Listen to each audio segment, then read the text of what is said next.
I thought I told him to spray it with water to retain moisture before applying the film. You can't treat a glaze lily like a cactus. If Sanjay does this again, the loss will have to come out of his food expenses. I'll go talk to him. At this rate, he won't even be able to afford eating cacti for much longer. Hey, Tainari! Oh, it's you two. It's been a while. What brings you to Port Ormos? We didn't have anything to do, and this place looked pretty lively, so we decided to stop by. But, what's with all the flowers around here? Well, Port Ormos is currently organizing a flower exhibition featuring flowers and plants from all over Teyvat, so I came to help out. The exhibition includes flowers from every corner of the world, each with their own unique properties and needs. With that in mind, the curator commissioned a flower pot from Kasharawar capable of retaining heat and moisture. Even so, an expert is still required to develop tailored transportation and care plans for each type of flower. Oh, and that expert is you, right? Not this time, no. I'm just here to help out. The expert in charge is someone else. Mr. Tainari! Sanjay! He confused the poisonous bulbs with garlic shoots, and he ate them! Never mind. Forget about what I said about the food expenses. Apologies, Traveler, Paimon. Looks like I've got something to take care of. I'll be back in just a moment. Tainari's busy no matter where he is, huh? Yeah, seems like it. Some people just need supervision. Well, looks like Tainari might be busy for a while. Let's take a look around the port in the meantime.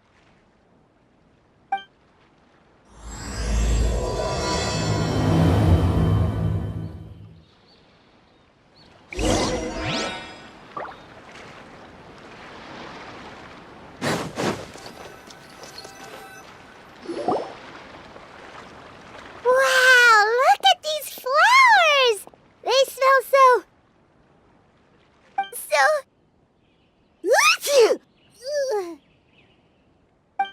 Huh?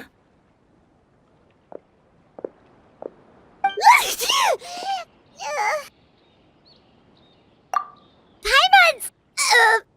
fine. She's just got a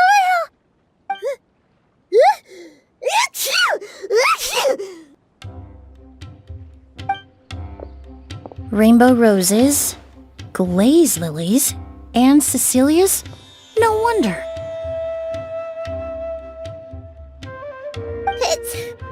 It's getting worse. Why?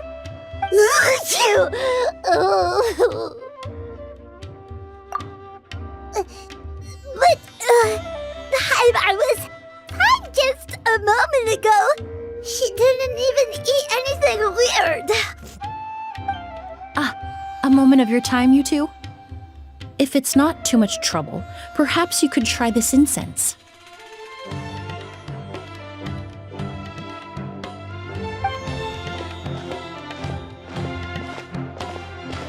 Incense? Oh, the scent is so nice! Wait! Whoa, that was fast! Paimon doesn't have to sneeze anymore! Think nothing of it. From your attire, I imagine you two aren't from Sumeru either. Seeing as we're both travelers from abroad, it's only right that we help each other out should the occasion arise.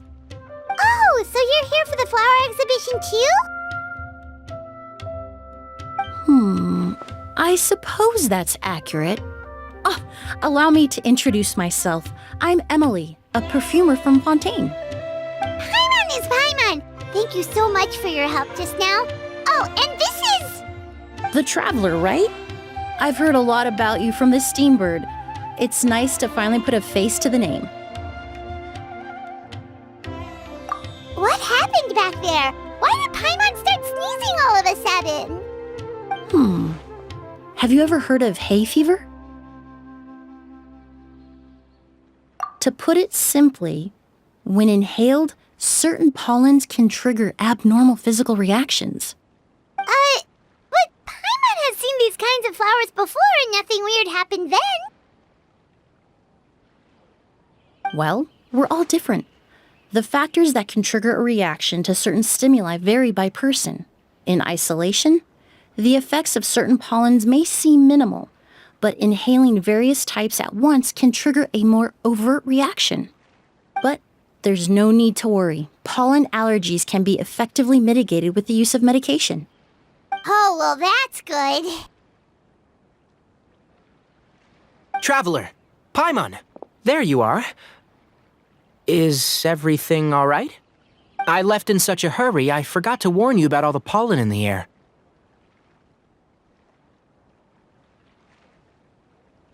Emilie? Ah, what a coincidence. Looks like my worry was misplaced then. The Traveler and Paimon are in good hands. It was nothing, really. We happened to run into each other shortly after my arrival, and I offered them a bit of help, that's all. I'm more curious as to why you thought the Traveler and Paimon were in danger. Allergies are highly unpredictable. If you were concerned the pollen might trigger a reaction, that must mean something similar has happened in the past. Remember the first time we met? You fainted after inhaling Spirit Borneal. The Spirit Borneal didn't affect Paimon at all, and now she's the one suffering. It makes no sense. It's not really something you can make sense out of, Paimon. There are all kinds of allergies out there, caused by a variety of different factors. Some people are even allergic to almonds. It's not something you can generalize. Exactly. I even encountered a case in Fontaine where someone had an allergic reaction to soba noodles their family brought back from Inazuma. Whoa. Good thing Paimon isn't allergic to anything delicious.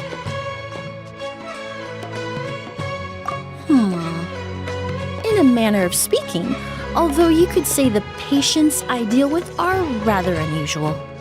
In addition to medicine, Emilie is also very knowledgeable about botany. She's taught me a lot about the native flora around Fontaine. And that's where my expertise ends, I'm afraid.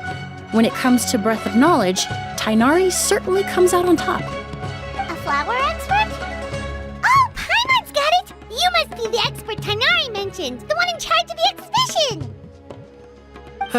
Wrong again, I'm afraid. Well, I did come for the exhibition, but only to inquire about the Auguste variety. I'm not involved in any official capacity. Oh, Paimon was sure she got it right this time.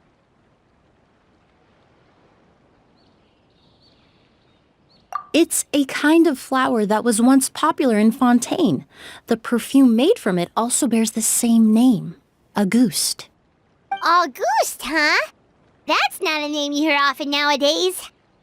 In an ancient language, the word is said to mean sacred or noble. It's sometimes used as a name for people as well. Ah, that reminds me. Are you familiar with a historical event in Fontaine known as Perfume Mania? Perfume Mania was an event that occurred in Fontaine nearly 20 years ago. It all started when several merchants released their own lines of high-end, expensive perfumes, marketing them as must-have luxury products, the very symbol of elegance itself. No one anticipated the absolute frenzy this would create on the market, causing the price of perfumes to skyrocket. The demand was twofold. What some saw as a status symbol, most saw as a money-making opportunity. You could take advantage of the soaring price by hoarding them and reselling at even higher margins. The value of these products became so inflated, regular bottles of perfume were even going for hundreds of thousands of mora. This resulted in countless disputes and scams. But at the end of the day, perfume is just perfume. The market value greatly exceeded the intrinsic worth of the product, creating an economic bubble that was never going to last. Luckily, the Palais Mermonia recognized the danger and intervened before the craze could truly spread. Many profiteers and scammers were thrown in jail as a result. In the end, only a few wealthy families were affected when the bubble popped. What does all this have to do with that Auguste you mentioned earlier? Well, During the craze, the most popular perfume was none other than Auguste. The demand far exceeded the supply, to the point where it once sold for 10 million mora a bottle. 10 million? Then what about now? After the mania ended, most perfumes returned to a normal price. Auguste was the only exception. Its namesake, the flower used to create it, went extinct. As a result, no new bottles of Auguste have been made, and the value of the perfume remains exceedingly high. Indeed, the Auguste flower was not a natural variety, you see. It was specially cultivated for use in perfume making. When the bubble popped, all the flower beds used for its cultivation were destroyed in a fire. The variety has never been seen since. But didn't you say you came to the exhibition to look for it? Ah, yes. I came to investigate a certain rumor that the Auguste flower has reappeared in Sumeru. It's causing quite the stir in the Fontaine perfume market. Traveler, we should help Emilie look for it. I have to agree.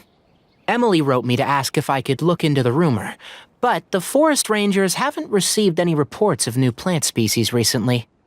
Even if I can locate the flower, I'm afraid you'll be disappointed, Paimon. I don't have any grand Mora-making endeavors planned. Divine, noble, one of a kind, all beautiful sentiments to be sure, but to me, they overshadow the very essence of the product. When it comes to perfume, I want people to forget the price and the prestige and focus on the beauty of the fragrance itself. Wow, so noble. Of course, there's also a more practical reason. In recent years, low-grade counterfeit versions of Auguste have been popping up on the Fontaine perfume market. Every so often, someone will claim to have recreated the unique scent of Auguste, and the rumor mill will start comparing the counterfeits to my own work. Okay, that's more like the reason Paimon had in mind. Ever since that rumor started, 3 new perfumes claiming to be made from the Auguste flower have appeared on the market. If I can dispel the fanaticism surrounding Auguste, even just by proving the rumor to be false, Fontaine's perfume market can finally start to get back to normal. Then I'll be free from all the stories and added meaning and just focus on making what I like. That makes sense. Oh, I would of course be grateful for your help, but I wouldn't want to trouble you. Well, you said it yourself. We're both travelers from abroad, so it's only right that we help each other out. I suppose you're right. Then you have my thanks. Based on the information I have so far, it's unclear if the rumor is true. Mr. Edgar also thinks it's too early to say, but you could always go talk to him. He was there all those years ago, after all. Maybe he'll know something. I was just about to pay him a visit at the hotel. Edgar? Who's that? The person you've been trying to guess this whole time. The flower expert in charge of the exhibition. He's also the most respected and experienced perfumer in the area. Back when he was still working in Fontaine, Auguste was his creation. I should also mention, he was my teacher, the one who taught me the basics of perfumery when I apprenticed in Sumeru. So this guy was a famous perfumer in Fontaine, but then he came to Sumeru to teach people from Fontaine? It sounds confusing. It's a long story. If you're interested, we can talk more about it when we see him. He should be staying near the hotel.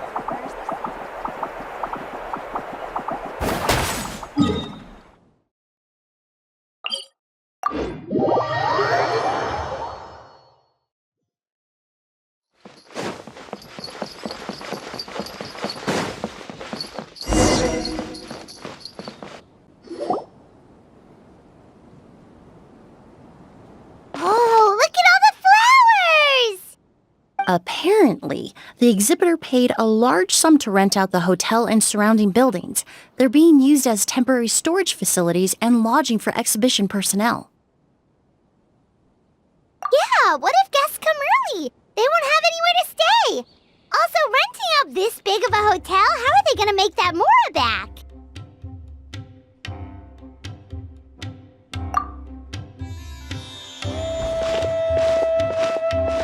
It's been so long, I almost didn't recognize you, Edgar. Well, you and your brother haven't changed a bit. Oh, yeah, all this catching up is nice and all, but let's get down to business. We need to talk about Kyria. Is he... Hold on, we have guests. It's nice to see you again, Master. Emilie? Is that you? Oh, it's been years. Look at you. You're all grown up. I've heard you've become quite the famous perfumer in Fontaine. It would seem the student has surpassed the master. Oh, well, it's all thanks to your mentorship. Ah, hardly. I taught you the basics. Hearing you call me master, well, I'm not sure I'm deserving of that title.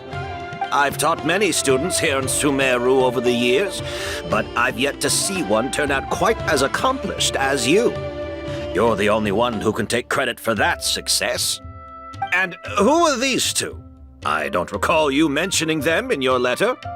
Ah, they're my new friends, the Traveler and Paimon. Emilie's friends. Well then, the pleasure is all mine. And these two gentlemen? Are they friends of yours, Master? Of course! We're perfume merchants from Fontaine. I'm Oud, and this here is my younger brother, Blaze. Edgar and the two of us are old friends. Isn't that right, gentlemen? Yes. Merchant brothers? You must be here to look for the August flower, then.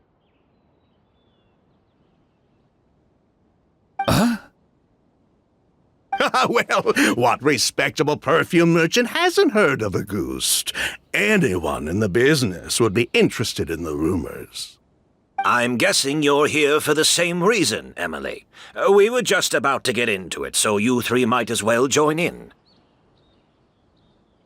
I commissioned a few eremites to do some scouting for me. They searched all over Sumeru, but there were no sightings of the August flower. That being said, there are people in Port Ormos who claim to have smelled a unique fragrance on the streets. Definitely floral, but still distinct. Some of them were merchants who lived in Fontaine 20 years ago. According to them, the fragrance smelled exactly like the Auguste they remember from back then. A one-of-a-kind, divine, and noble scent. Maybe someone around here just happens to have a bottle of August from back then. No, I don't think so. I doubt that's the case. Even if someone had a bottle that was never opened, the fragrance of the perfume would have changed over time. Very few perfumes can go decades without a change in scent. Auguste is even more prone to that kind of shift. Only a few bottles still exist in Fontaine, and their scent would have completely degraded by now. Although, could there be a flower out there with a similar fragrance? Or in accord with the same base notes? Impossible! If Auguste were that easy to replicate, it would never have sold for such a high price all those years ago. The Auguste flower is back. It has to be. Technically speaking, the scent wouldn't be impossible to imitate. Well, let's table that question for now. Edgar, did any of those people mention where the scent was coming from? No. By the time they realized they had smelled something, the scent was already gone. If I hadn't asked about it, they probably wouldn't have given the experience a second thought. Compared to things we see and hear, smells can be much easier to overlook. It almost sounds like someone wearing the Auguste fragrance passed them on the street. Wait, are you saying... Just thinking out loud. Don't pay me any mind. We don't have much to go off of right now, but we can't rule out that possibility. I'll send some more people to investigate. You all traveled so far to be here. Why don't you rest in the hotel for a bit? Oud, Blaze, this is the key to your room. Ooh, you've got the keys to the rooms? Do we get free lodging too? My apologies. All the rooms in the hotel are accounted for, I'm afraid. Most are being used for storage ahead of the exhibition, you see. I managed to tidy up one of the rooms for these two at the last minute, but by the time Emilie wrote to me, there was no more space left for her to stay. Oh, and we just showed up out of the blue. Guess that means there's definitely no space for us. I should have been more considerate. Here I am with an entire hotel at my disposal and no place to offer you to stay, even after you made the trip all the way to Sumeru. Don't worry, Master. I can sleep on the boat tonight. Or I could even camp in the wild. It would give me the opportunity to collect some plant specimens while I'm here in Sumeru.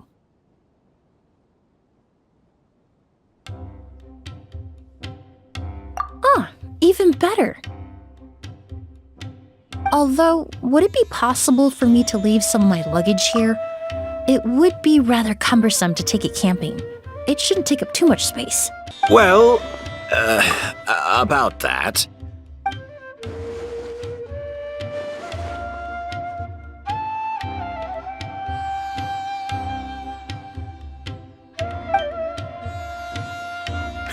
Of course, no trouble at all.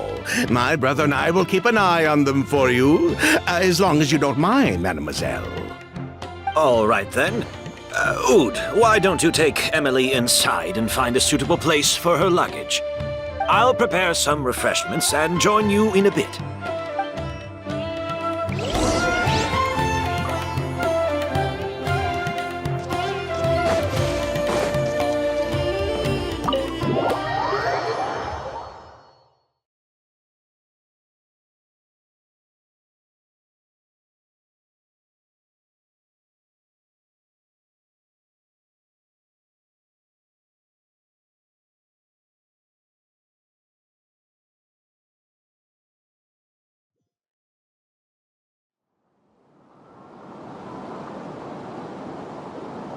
Whoa, the smell of flowers is so strong. Didn't Edgar say he tidied up around here? There's still so many flowers. Hyman took a peek through the window earlier and his house was packed with flowers. Looks like this exhibition is gonna be huge.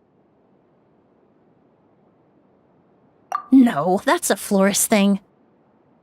We work closely with the essential oils of various plants, but to maintain a sharp sense of smell, most perfumers prefer to keep their homes free of strong odors. Oh, guess there's just too much to store for the exhibition then. Oh, this room seems to be a connected suite, and my brother will be staying on the other side of the suite. Blaze, while you're out, why don't you bring our luggage over as well?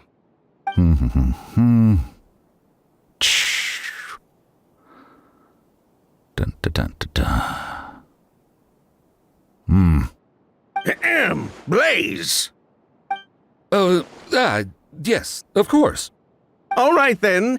Where can we find your luggage, mademoiselle? Blaze will go fetch it for you.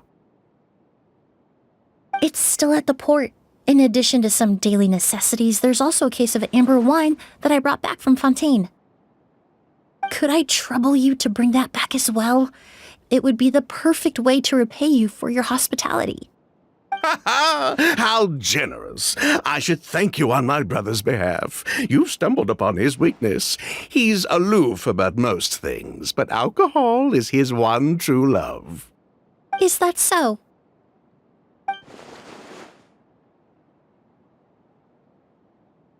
Mr. Oud, Mr. Blaze, thanks for... Hey! What are you doing? That's Master's voice.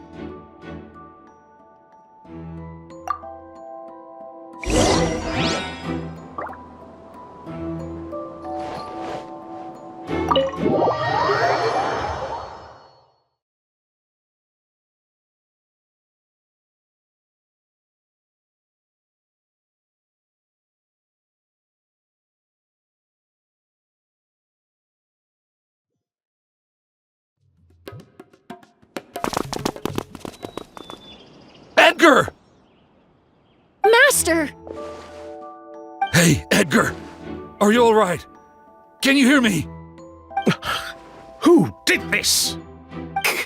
Kyria. Auguste.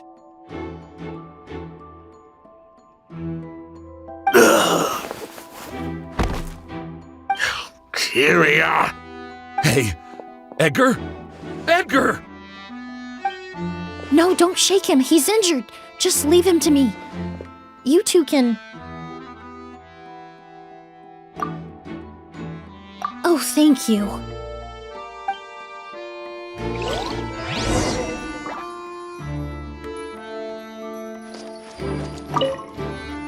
That strange smell around here. Is it coming from this bottle?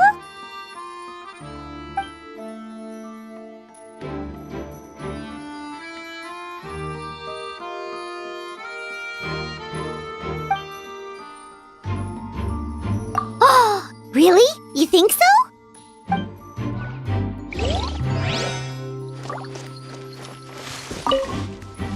Do you think whoever did this was hiding in the flowers before they attacked Edgar?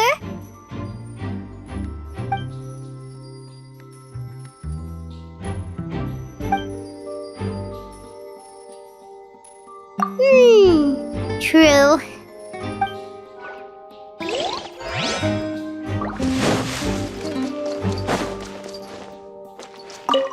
I checked. It doesn't look like anyone passed through here. Oh, but that's impossible. It's not like that kid can just grow some wings and fly away. Oh, the culprit, I mean. It's not like the culprit could have just disappeared into thin air.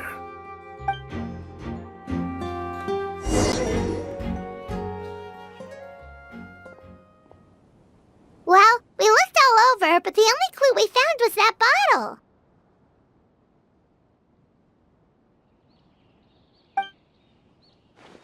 The most important thing we can do now is focus our efforts on treating Master.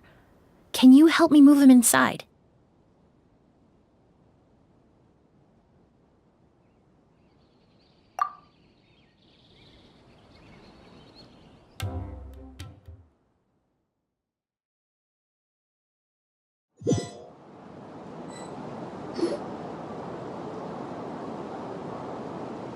So, how's he doing?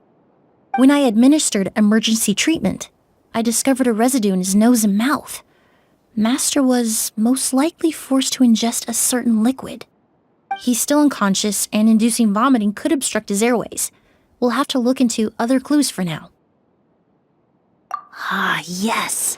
The scent is the same, but the chemical composition is still unclear. We'll have to do further tests to determine if it's the same liquid, and how toxic it is to the human body. But first, I do believe there are two people who could shed some light on the situation. Mr. Sylvain, Mr. Lucien. Wait, you know... Hey! Were you talking to us, mademoiselle? I'm afraid we've never heard of those names before. Before arriving in Sumeru, I asked a friend from the Special Patrol to look into the creators of Auguste. There were 4 people in total. The perfumer, Edgar, the one thrust into the limelight, and 3 others. A researcher from Sumeru responsible for cultivating the Auguste flower, and 2 merchant brothers responsible for promoting the product on the market. The 2 brothers capitalized on the mythos surrounding Auguste. Their actions lured in numerous speculators and profiteers, inflating the price of Auguste even further. In the end, they were sent to the Fortress of Meripede for falsifying their accounts and destabilizing the market. If you do the math, they should be out of prison by now. And what does that have to do with us? There are countless merchant families in Fontaine. You gonna accuse them of being criminals too? Every time your brother called you Blaze, it took you several seconds to respond. But when I called you Lucien just now, the name registered immediately. Ah, Miss Emilie, out of respect for your position as a famous perfumer in Fontaine, I'm inclined to believe that was simply a poor attempt at humor. You have a bright future ahead of you. You wouldn't want to develop a reputation as someone who throws around false accusations, especially among merchant circles. You claim to be regular perfume merchants, and yet, when I brought up amber wine, you took it to be alcohol. What? Amber wine is a perfume I created several years ago. It wasn't particularly renowned, but I'm certain any respectable perfume merchant in Fontaine would know of it. Unless, until recently, they were living somewhere completely cut off from the perfume world. Somewhere like the Fortress of Meripede, perhaps? Emilie, you little...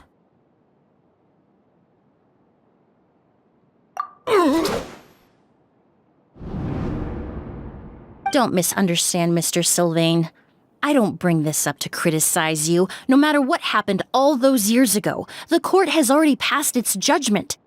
But Master's life is in danger. We need to learn whatever we can about the person who has done this. If Master's attack had something to do with Auguste, I would imagine the two of you might also be in danger. So I'd like to trouble you for some information, if I may. Tell me about Kyria. Fine, as you wish. Sylvain! Lucien, if this will help us find Kyria, then it will be all worth it. Besides, we've already told most of the stuff to the Maison Orally anyway. You were right, Miss Emilie. There were 4 of us at the beginning. Myself, Lucien, Edgar, and a researcher from Sumeru in charge of flower cultivation, Vijava. Sometime down the road, the Marechaussee Phantom came knocking, saddled us with a list of accusations, and started looking into our books. They did their meddling, and my brother Edgar and I were forced to serve time in the fortress as a result. Sounds like he's still upset about that. Wait, then how did Edgar end up in Sumeru? Master was convicted as an accomplice, so he only had to serve a few years. He decided to move to Sumeru so that he could put those events behind him. Still, Master was depressed for a long time after that. He stopped making new perfumes and focused on introducing students to the craft instead. That's how I met him. My parents had to relocate to Sumeru for work when I was a child, so I had the chance to study under him for a little while. But we can talk about that some other time. I want to hear more about this researcher, Vijava. Like us, Vijava was also staring down an investigation from the Marechaussee Phantom. But before the Phantom showed up at her door, she set all the flower beds on fire, along with much of the mora we managed to earn. All the Auguste flowers, everything we worked to create, was reduced to nothing but a pile of ash. But destroying all that evidence, wouldn't that make things worse for her? It didn't matter at that point, because she died in the fire as well. What? Sounds like you did an investigation of your own. Why even ask us if you knew all of this already?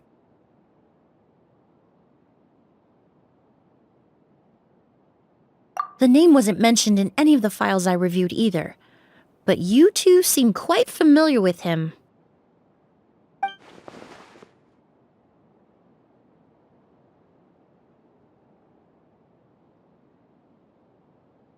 Kyria was Vijava's younger brother. He was just a clueless kid back then. Somewhere in his teens, I think. He helped his sister with her work sometimes, but that was pretty much it. He didn't have any idea what we were doing. Vijava kept him close most of the time. The 3 of us were probably the only ones who even knew she had a brother. After our operation was compromised, he disappeared.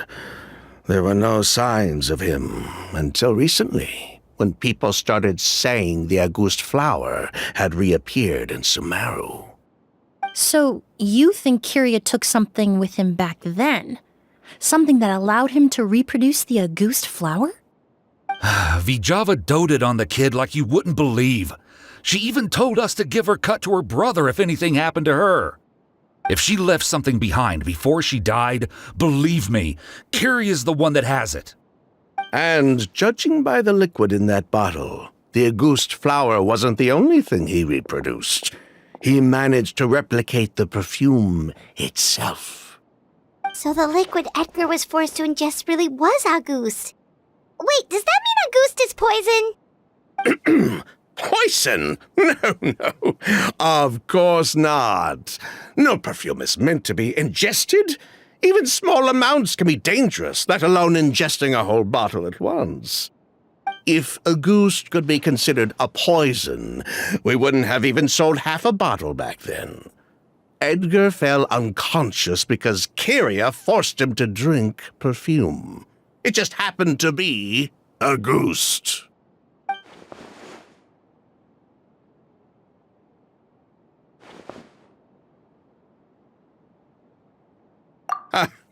He probably thought we had something to do with his sister's death. But to tell you the truth, I have no idea why she did all that. We're not looking for Kyria because we have it out for him. We just wanted to see how he was doing. And, if possible, work together to bring back Auguste. We only went to prison for a bit of fraud and market manipulation. It had nothing to do with the product itself. As long as we keep things honest this time around, bringing the product back to market would almost be like honoring his sister's memory. So that's why you never mentioned Kyria during your interrogation? Yes, exactly. We were just looking out for the kid. Anyway, that's all we know. If you're looking for information on what's in Auguste, or what to do if you ingest it, there are only two people to ask. Edgar or Kyria himself. Well, at least we're able to say for certain that the substance Edgar ingested was in fact Auguste. That gives us a direction for further testing. Well then, I'd say that was a very enlightening discussion. Well, glad to hear it. Lucian, let's head back to the room and rest a bit. With everything that's happened, there are things that need reconsidering. Yes, of course.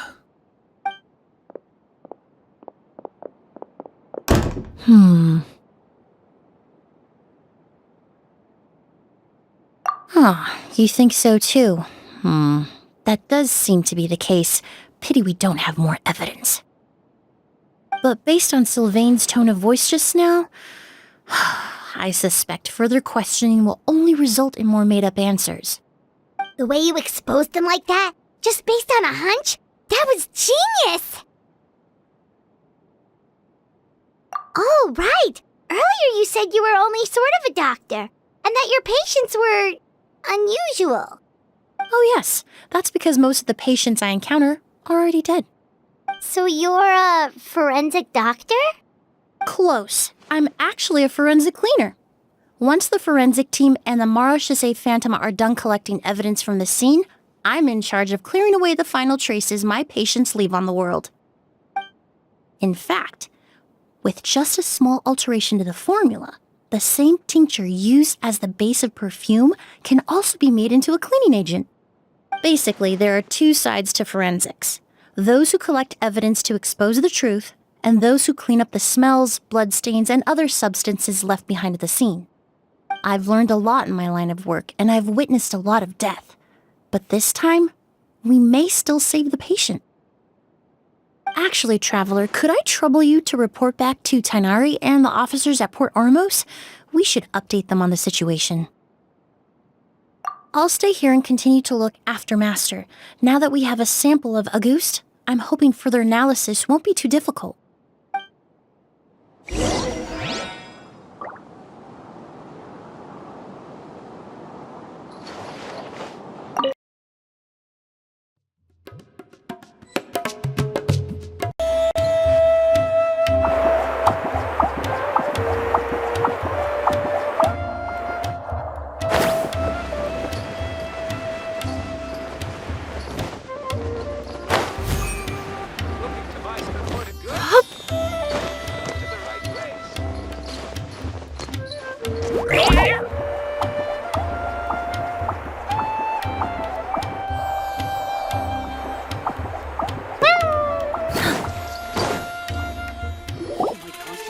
Whoa, why the rush?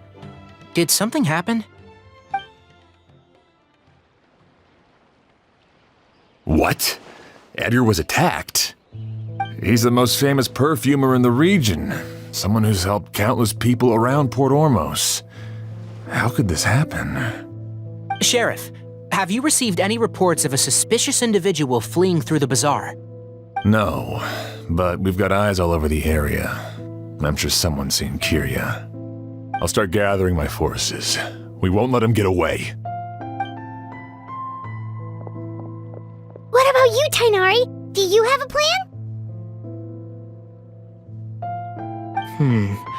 I'm sure the sheriff can handle things over at the scene, and I doubt Emilie needs my help looking after Mr. Edgar. But she said she's not a real doctor. Then she was far too modest. She may not be a doctor by trade, but she has a deeper understanding of human anatomy and pharmacology than most scholars from the Amorta Darshan. Not to mention the fact that Mr. Edgar's condition is related to perfume. Emilie is certainly in the best position to help him. As for me, I'll head to the academia and see what I can learn about Vijava and Kirya. Oh, that's right! Vijava was supposed to be a scholar from Sumeru. Do you recognize the name? From Emilie's letter, certainly, but that was the first time I'd heard of it. The academia produces a lot of scholars, and there are plenty of graduates who choose to pursue a career outside their darshan. I didn't have time to look into it earlier, but now it seems like Vijava's past could be critical to getting to the bottom of what happened to Mr. Edgar. I have friends in Sumeru City that can help me investigate. With any luck, we'll have news to share by tomorrow. I'll leave you and Emilie to watch over things here in Port Ormos.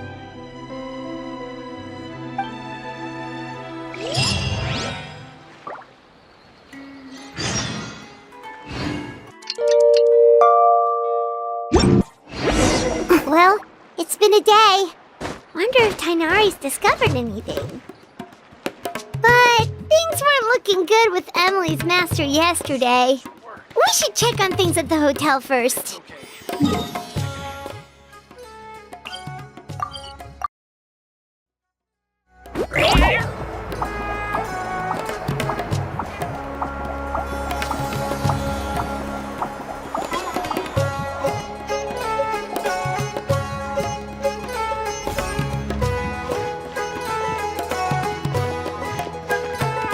Emilie!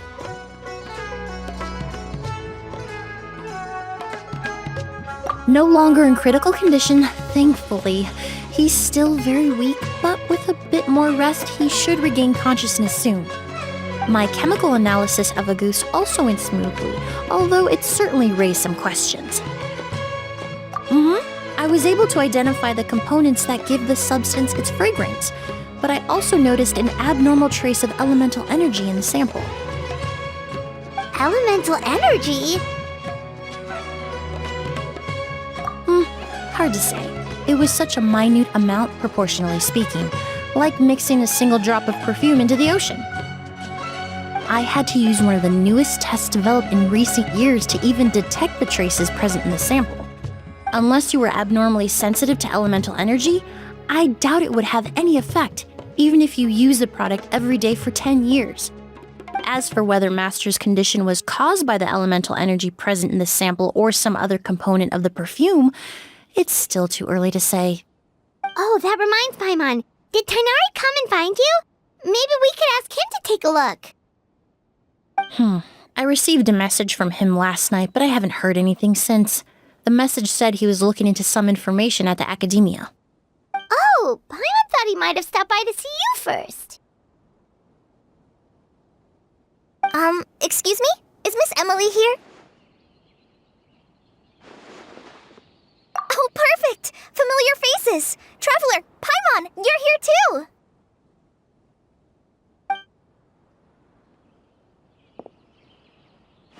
Kale. Ah, of course. Tainari's apprentice.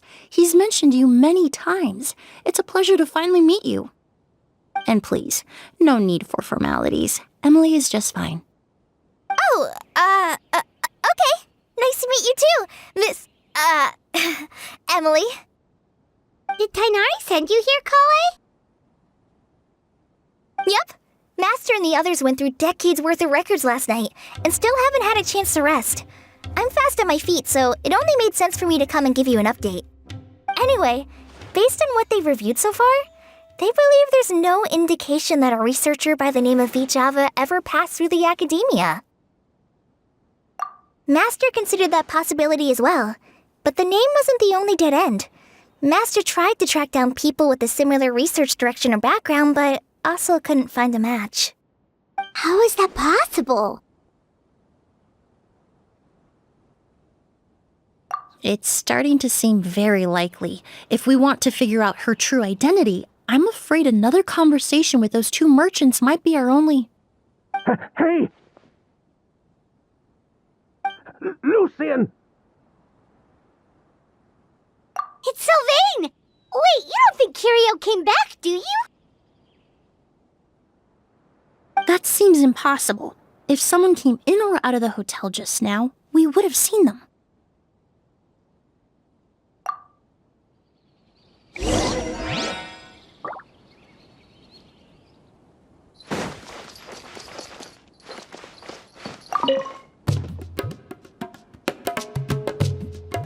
It's locked?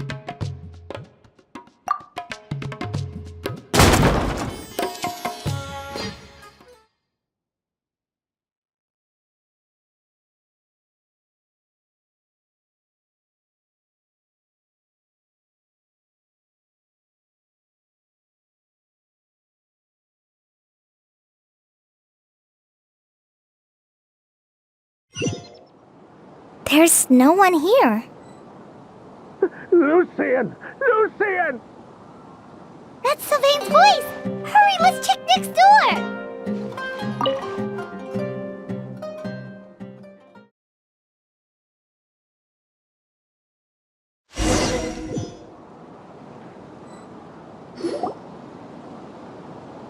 Lucian! Lucian! Come on! Wake up!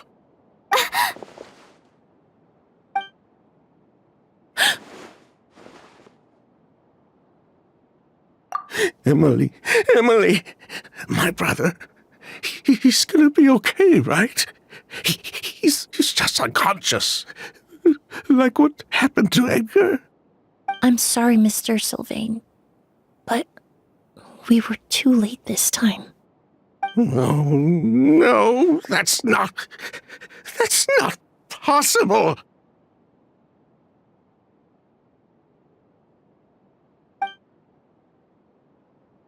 Traveler, Kale, Mr. Sylvain has gone through a huge shock. He needs some space to calm down.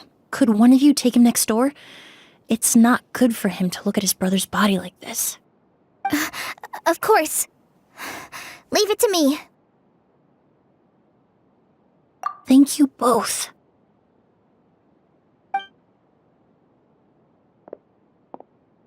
Mr. Sylvain, let's get you up. Here, take my hand. Nice and slow.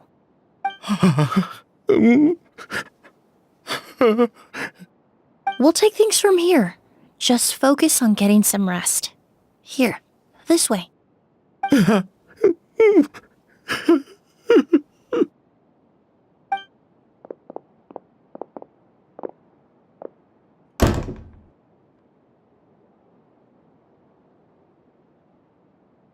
Poor guy. He's like a shell of his former self. He may have made some bad decisions in life, but right now, Paimon can't help but feel sorry for him. Good person or bad, the death of a loved one is equally painful. All the moments he shared with his brother, every hardship and triumph they endured together, are now memories he has to carry alone. If Kirio really was behind this, then what exactly did he do to Lucian? Lucian can no longer speak, but the traces left behind by his death most certainly can.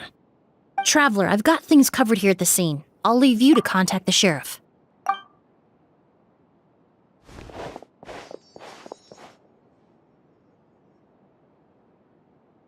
Who would have thought? Yesterday's case is still up in the air, and now this happens. Miss Emilie, I heard you're an experienced forensic doctor. Have you been able to discover anything? Oh, I'm not actually a forensic doctor. I just happen to have some relevant knowledge. I did take a look, though. Judging by the temperature and rigidity of the body, it appears the time of death was sometime last night. I'd have to do a more thorough investigation to find out more. Then, would you mind helping us investigate? Before he left, Tainari said we could trust your judgment if something like this were to happen. Of course, I appreciate your trust. Many of the traces left behind at the scene will fade with time, so the sooner we investigate, the better. We'll help too. We don't know much about dead bodies, but you can leave the other clues to us.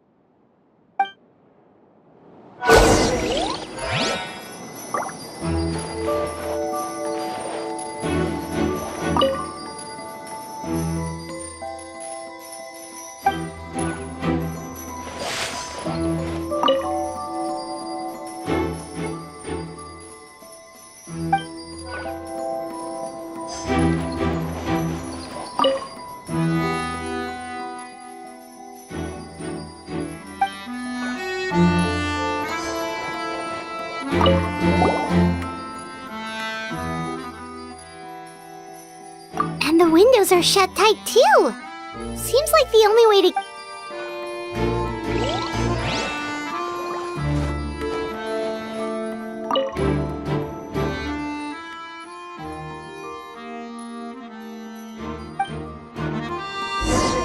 Well, looks like we've investigated as much as we can. Let's go report back to Emilie and Chiam.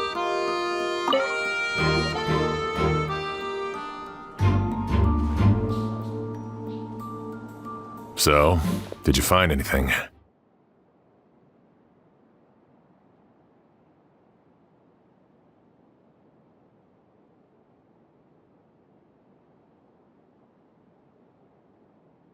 Paimon can show you. Here, it'd be something like this.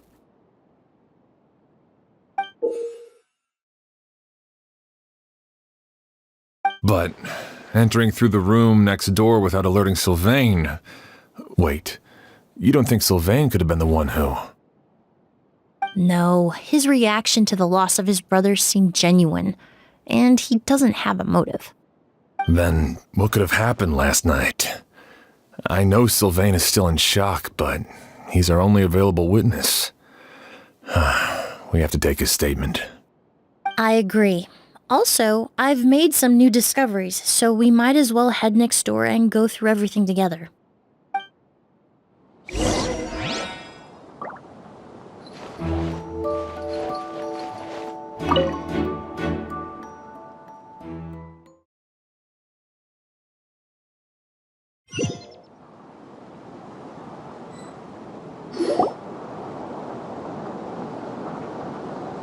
Mr. Sylvain, I need you to tell me everything you and your brother did since yesterday afternoon. Did you see or hear anything strange? After Kyria attacked Edgar, my brother and I were incredibly careful. We returned to our rooms and decided to lock all the doors leading to the hallway. The only door we kept unlocked was the one connecting our rooms. That way, if we heard any commotion coming from the other room, we could help each other. But I didn't hear any sort of commotion last night. Not a single noise. I woke up this morning, opened the door, and Lucian was... So, no movement from the room next door. No forced entry via Sylvain's room. No signs of a struggle at the scene. And no external injury on Lucian's body. What kind of cause of death are we dealing with here? I did notice a few things about the body. Lucian's pupils were dilated, and his skin was flushed. Very similar to Master's symptoms after the attack yesterday. There weren't any traces of liquid in his mouth or nose, so it's unlikely he was forced to ingest anything. The more plausible explanation is that he inhaled a substance without knowing it, and I'd say that substance was likely a goose. A goose? Oh, that's not possible. Inhaling a goose won't kill you. And anyway, it would have been for just one night. No, that's not what I meant. Emilie, you ran your tests, didn't you? Go on, tell everyone whether you found any poison. No, I didn't find any common toxins. Huh, see? A goose is harmless. The market response proved that years ago. That may be true for most people, but not for everyone.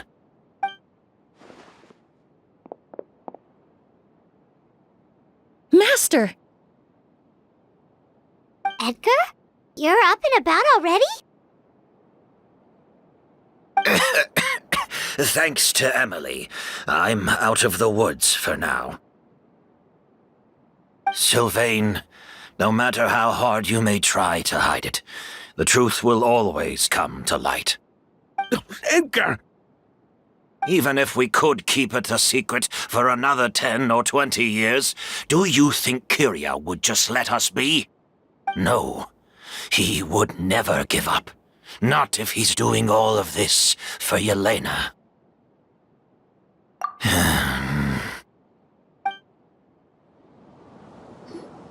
That's Vijava's real name. Yelena wasn't a scholar from Sumeru. She was an exiled Fatus from Snezhnaya. A Fatus? The Fatui. Well, that means the elemental energy present in Auguste was... Ah, so you've already detected it. Well, Sylvain, looks like there's truly no reason to hide things now. Oh. The Auguste flower was created with the mutative and distorting power of a delusion. A delusion? The Fatui, delusions... I never would have thought Auguste was hiding this many secrets. Born of a delusion, Auguste contained distorted elemental energy. A prolonged exposure over many years could have a harmful effect on the body. That's enough, Edgar. I'll take it from here. At first, Yelena wanted to keep refining the perfume and the flower, but no one knew how long the perfume mania was going to last back then. It didn't have any effect on ordinary people anyway. Every day we postponed going to market was another day of lost earning potential. So you decided poisoning people was worth the risk? Listen, it's not like it was good for business. But all that talk about Auguste being harmful over time, Yelena was just speculating. The impact was practically negligible. Unless you were particularly sensitive to elemental energy or had an entire bottle shoved down your throat like Edgar. You could use the product for decades and be completely fine. It may be true there are no records of Auguste poisoning in Fontaine. But even if no one was acutely poisoned, willfully bringing a product to market despite explicit knowledge of its harmful effects is still a serious crime.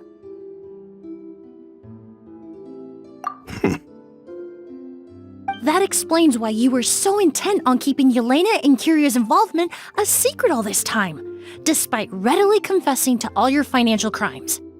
The Fatui, delusions, Auguste. If the Marechaussee Phantom discovered the connection between the three, there would have been enough evidence to send you to the Fortress of Meripede for life. Ha! If I'd known coming to Sumeru would put a target on my back, I would have been more than happy to stay there. At least that way, Lucien would still be alive. All these years without any sign of Kyria, and he pops up out of nowhere the minute my brother and I get out of prison? It couldn't be any clearer who the kid's after. Auguste was harmless before. The fact that it's killing people all of a sudden must be his doing as well. So there's bad blood between you. What about Yelena's death? Was that a cover-up too? A way to destroy evidence? I'll admit, we thought about it at one point. We took care to disguise the products circulating on the market, and no one was questioning Yelena's fake identity. But if the Mara Chaussee Phantom decided to look into the flower beds, it would have been the end. Yelena's ties to the Fatui, the role of the delusion, everything would have been exposed. Before we could even put our plan in motion, Yelena beat us to it. She burned all her flower beds and threw herself into the fire as well. But if her goal was to destroy evidence, there would have been no reason to do that to herself. Yeah, she could have just burned the flower beds and fled with her brother. I thought about it for a long time, but it wasn't until just now that I finally understood her reasoning. Everything she did, it was for her brother, Kyria. One of the reasons they defected from the Fatui was the deterioration of Yelena's body due to her excessive use of a delusion. She didn't want her brother to follow in her footsteps after her death. After arriving in Fontaine, Yelena continued using the delusion to cultivate the Auguste flower, weakening her body even further. There were times when she couldn't even walk. So she couldn't flee with her brother because she was afraid of holding him back. If her true identity was exposed, she and her brother would face pressure from both Snezhnaya and Fontaine. The Auguste flower and Yelena's own corroded body both bore the mark of a delusion. There would have been no way to avoid suspicion. So, in the end, she burnt it all to ash, including herself. With all the evidence erased, Kyria was free to take the Mora and run. So the wealth you earned from Auguste, it wasn't destroyed in the fire. Yelena gave it to her brother? Most likely. Before Yelena died, she said if anything happened to her, she was going to leave everything to her brother. We just didn't realize she meant our cut as well. That's why Lucien and I were searching for Kyria, to take back our Mora and the Auguste flower. We just didn't realize Kyria was baiting us the whole time. It was all a trap. But why is Kyria out for revenge anyway? Doesn't he know about Yelena's decision to sacrifice herself? I don't think he knew his sister was nearing death. Yelena always wore heavy makeup around him to conceal her deteriorating appearance. She kept herself busy with work to keep out of sight. That way her brother wouldn't notice how she could barely walk. Then all we'll need to do is tell Kyria what really happened, and then he'll give up on his revenge. I'm not so sure. Even if he knew the truth, he'd still find someone to blame. He might think Yelena was forced into using a delusion to cultivate a Auguste, or something like that.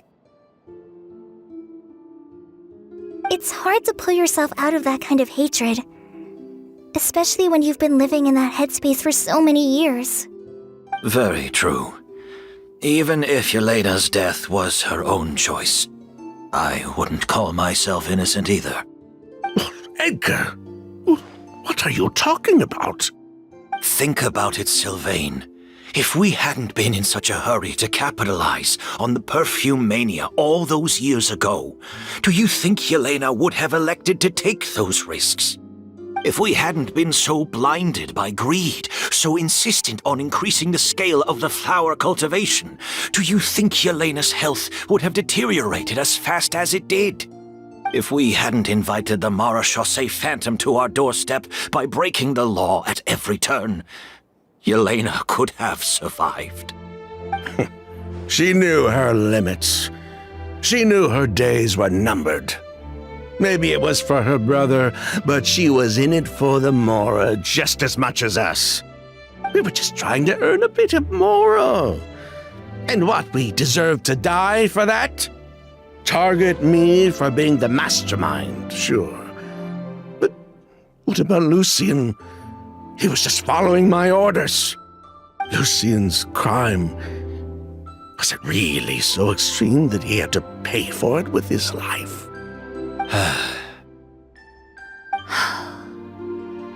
The only person that can answer that question is a judge.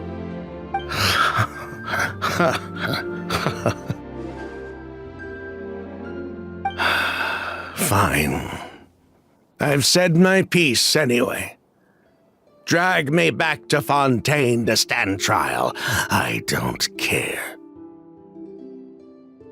3 people from Fontaine, 1 from Snezhnaya, and a crime committed in Port Ormos.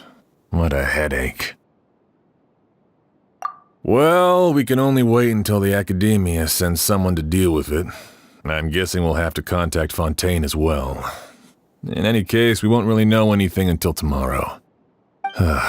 With the exhibition, we don't even have space in Port Ormos to detain anyone. Such a headache. The hotel could suffice. You could station a few officers to keep an eye on Sylvain and myself. Although with Sylvain's mental state and my physical one, I don't think you need to worry about a jailbreak. Mr. Edgar, are you saying... If Sylvain is to stand trial, then I deserve the same fate. A crime is a crime, accomplice or not. I'd just like to take care of a few things before I go. Say goodbye to my plants and all that. As for Sylvain, I'm sure he also has some goodbyes of his own. Would you be willing to grant that request, Sheriff? Well, all right. I'll talk to the Academia. No matter who you were in Fontaine or what crimes you committed, the man we grew to know in Sumeru proved himself to be a good person. Your request is granted. You have my thanks, Sheriff.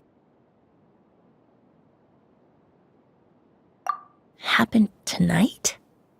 Oh, you mean the possibility that Kyria might try to finish what he started? Yeah, all we know is that he uses a goose to poison people, but we still have no idea how to catch him in the act. If he targets Sylvain or Edgar again, we might not be able to stop him. That may be true, but what if we can take advantage of his desperation?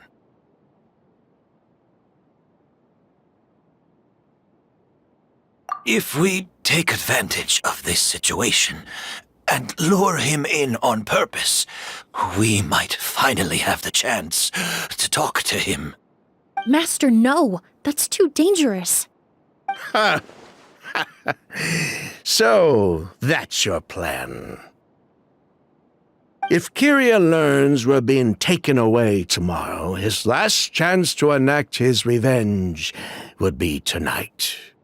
In other words, you want to use us as bait to capture him. Capture? Not necessarily. I just want to talk. What? Are you afraid of him? Afraid? This is my only chance to make him pay for what he did. I'm spending the rest of my life in prison anyway. I can't just sit back and let him ride off into the sunset with our fortune. There's no way I'm letting him get away with it. Not after what he did to Lucian. As for the danger, everyone else just needs to make preparations in advance to protect us. I'll admit, it could work. We just need to spread the word that Edgar and Sylvain are leaving tomorrow. Then I'll station some of my men around the hotel. If we have your assistance as well, our chance of success would be even higher. I still have some reservations. But if you insist on carrying out this plan, I won't deny you my help. I'll also keep watch. Although I think Sylvain and myself should remain alone in our respective rooms. If Kyria noticed another person in the room, he might decide to turn back. And besides, it's possible he's already transformed Auguste into a potent toxic gas. You mean if he doesn't see a way to get his hands on the two of you, he might get so desperate that he'll just start using Auguste on everybody? If that were to happen, everyone's standing guard. Even the innocent citizens in Port Ormos would all be in danger. That's why everyone else needs to keep to the shadows.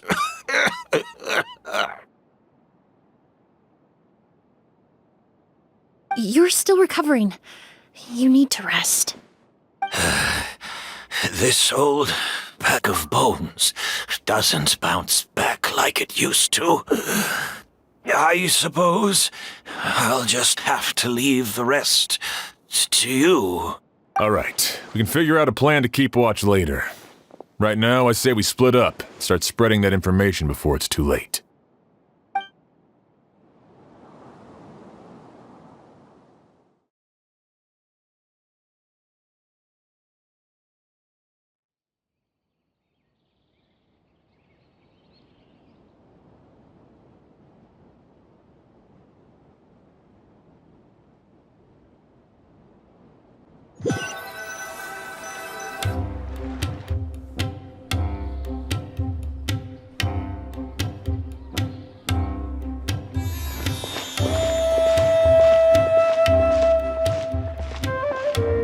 Have you heard?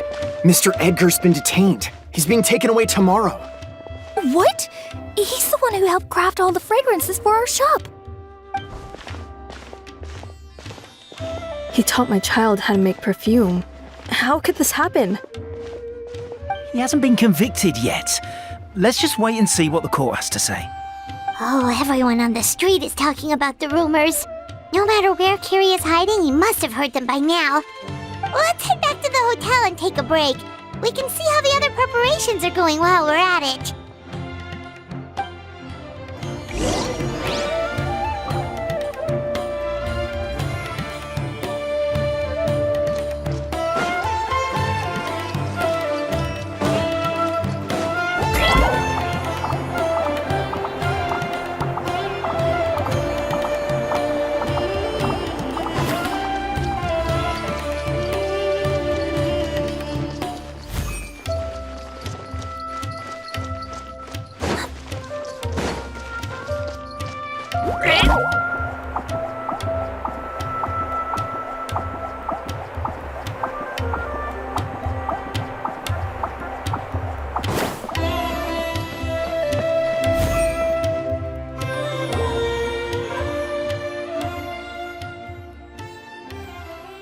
Emilie! Chef Xian wants to talk to you and the Traveler about our plans for the night watch. Thank you, Kale. But first, here. I prepared a kind of herbal tea that helps calm the spirit. Why don't you have some? Oh, that's very kind of you, but I'm okay. Oh, it's not good to be so tense, especially when we've got a long night ahead of us. I don't mean to put you on the spot, but I couldn't help but notice that something seems to be on your mind. Was it that obvious? You seem very preoccupied with Kyria's revenge. If there's anything you want to talk about, I'm happy to listen. Oh, Hey, Emilie! Kale! Oh, are we interrupting something? No, not at all. This will be easier to talk through with you here anyway. I've just been thinking. If Kyria has the capacity to commit murder while remaining completely undetected, why didn't he target Sylvain along with Lucien last night? There was just a single door separating them. If his intention was to target both brothers, then there was barely anything standing in his way. Don't you think? When I accompanied Sylvain to his room after Lucien died and saw how distraught he was, I suddenly realized. Maybe Kyria did that on purpose. Maybe he wanted Sylvain to experience the pain of losing a loved one before he completed his ultimate revenge. So did he attack Edgar as a warning then? To scare Sylvain and Lucien? Based on what we've heard about Curia, that may very well be the case. Losing his sister all those years ago. What has been going through his head? What has he been forced to endure? Whenever I get to thinking like that, I just can't help but wonder. If I were in his place, would I be able to let go of that hatred? I'm sorry. I know I shouldn't think like that. Not after everything he's done. But I just can't help it. There's nothing wrong with the way you're feeling. Empathy is a part of human nature. In all my years of cleaning up crime scenes, I've witnessed countless families mourn their loved ones. Their cries of devastation and anger still echo through my mind, even now. Some of them even try to stop me, begging me not to erase the last remnants of their loved ones. But getting swept up in those emotions will corrupt your judgment. Surround yourself with fragrance for too long, and your sense of smell will become dull. Allow yourself to be consumed by your emotions, and you lose the ability to think rationally. So while you hold on to that sense of empathy, you also need to ask yourself, do Sylvain and Lucien really deserve to die? How much did they truly know about the Fatui and the delusion? Did they force Yelena to make those decisions? Answering those questions requires a lot of time and evidence, while a single act of vengeance can put those answers forever out of our reach. I've witnessed a lot of deaths in Fontaine. When someone dies, a certain amount of information can be inferred from the traces left behind at the scene. But generally speaking, death will just leave most questions unanswered, and the whole picture ever incomplete. Once you're consumed by hatred, it will become next to impossible to think about things that way. For someone like Curia, I'm sure right and wrong lost all meaning a long time ago. You're right. The fact that we can approach these questions from this perspective isn't because we're more rational than them. It's because we're fortunate enough not to have suffered that kind of loss. But that also makes us perfectly positioned to stand on the outside and try to pull them back from the brink before it's too late. I understand Curia's decision, but I still want to stop him. Master, Sylvain, and Curia. They all deserve to survive. The fortunate and the unfortunate.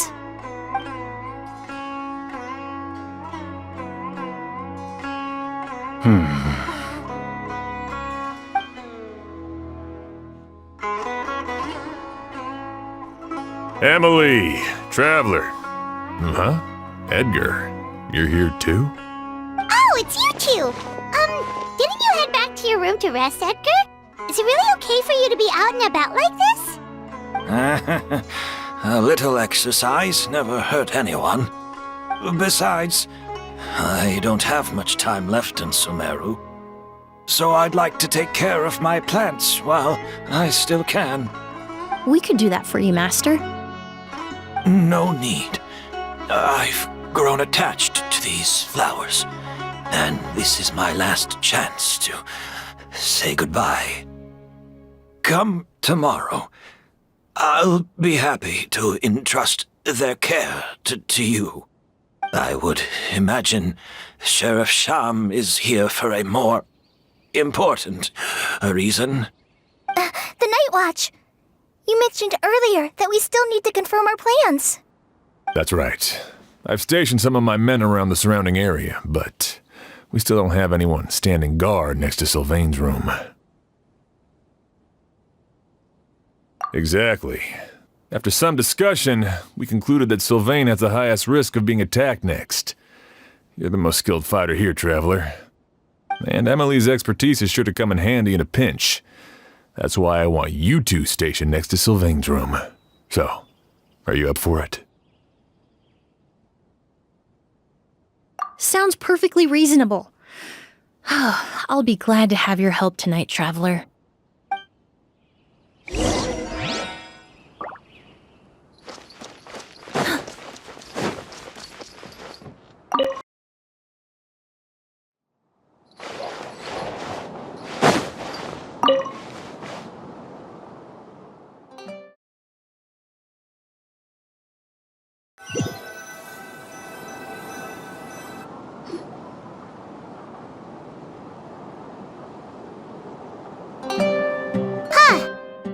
peep.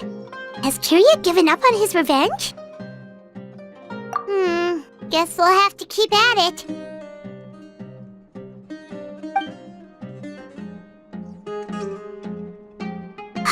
Still nothing unusual. Paimon took a peek into the room next door and Sylvain's already sleeping. Perhaps Kyria's true motive was simply forcing Sylvain to confess his crimes. No, that can't be right. If all he wanted was for Sylvain to be convicted for his true crimes, he could have tipped off the Marechaussee Phantom years ago. There must be something we're missing. Something extremely important. Maybe we just need to calm down a little. How about some tea? That herbal blend from earlier was pretty tasty. You're right. Maybe we can look for a different distraction then, like looking at the flowers. Oh, there's a glaze lily here. Paimon didn't notice it earlier. Flowers, glaze lilies, incense. Oh no! Sylvain's room! Quick! Wait, what?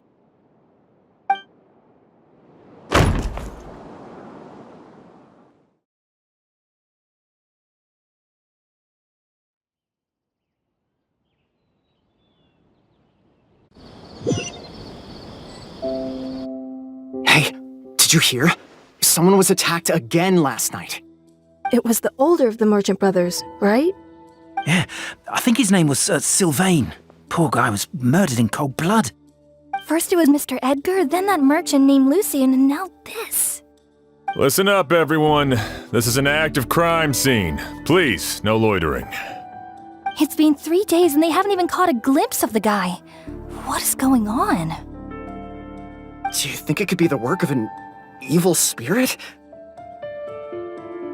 I mean, how do you get away with something like that with so many people watching? Keep it moving, everyone. No loitering.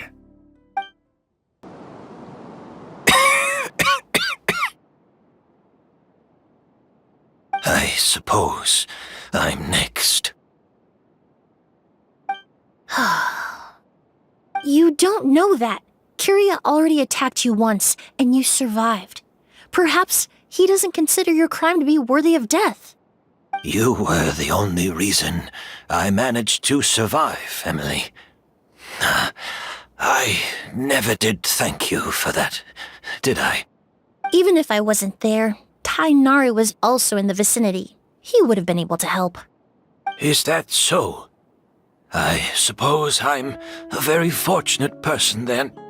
I have exceptional students, caring friends, and the respect of my peers. If it is indeed my time to go, then I'll die without regrets. But Kyria has nothing. Yelena is gone. Now his enemies are too. It really makes you wonder if there's even a reason to keep on living. If you really want an answer, I suppose you'll have to ask Kyria himself, once we finally catch him. Well, I hope it all goes well. Emilie, there's something else I'd like to ask of you. With everything that's happened, holding the exhibition is off the table now.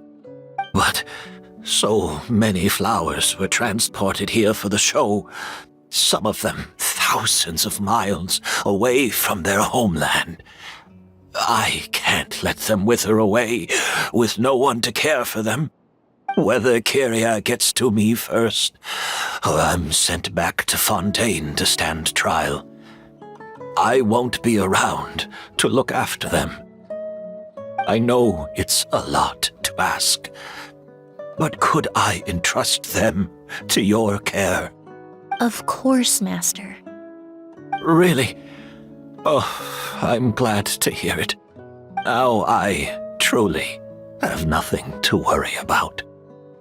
Sheriff Sham still has some questions for me, so I've gotta go. Go ahead. Best not to keep him waiting. He can be quite impatient.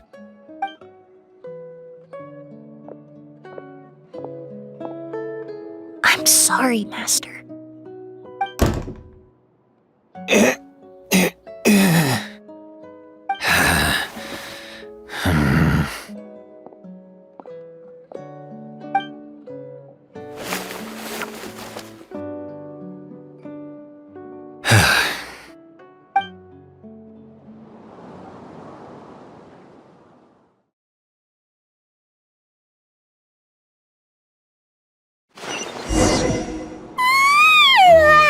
Another all-nighter.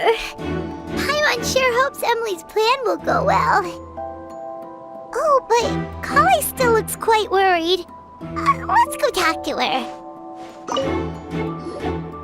Emily still isn't back. I hope she didn't run into any trouble. Yeah, that's true.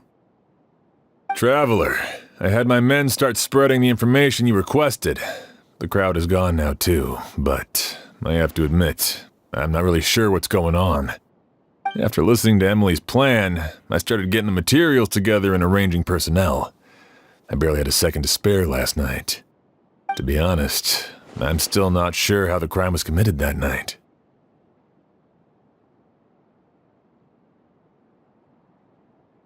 The key clue was right in front of us the entire time! Let's go! We'll show you where the culprit hid a goose.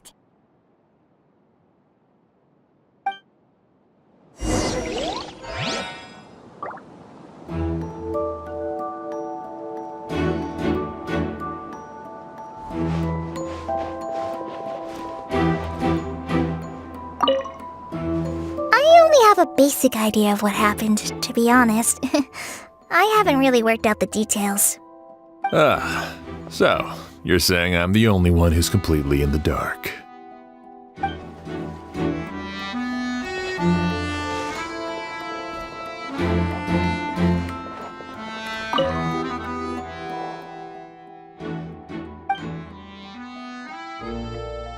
This is it!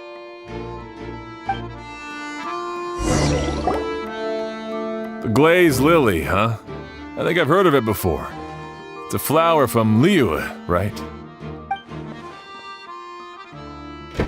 Well, did you know it only blooms at night? Emily, you're back!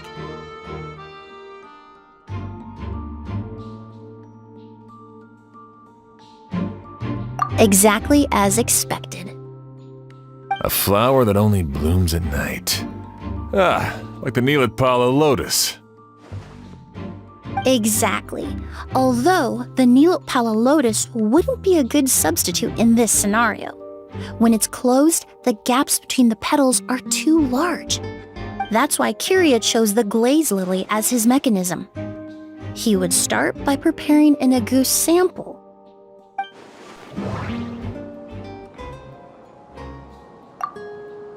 There's a sticky substance on the edge of the flower petals. It's one I recognize. There's a sticky substance on the edge of the flower petals. It's one I recognize. If poured into the flower pot, the liquid would seep into the soil. That might prevent the substance from taking effect. If applied to the outside, you would still be able to smell a goose, even in the daytime.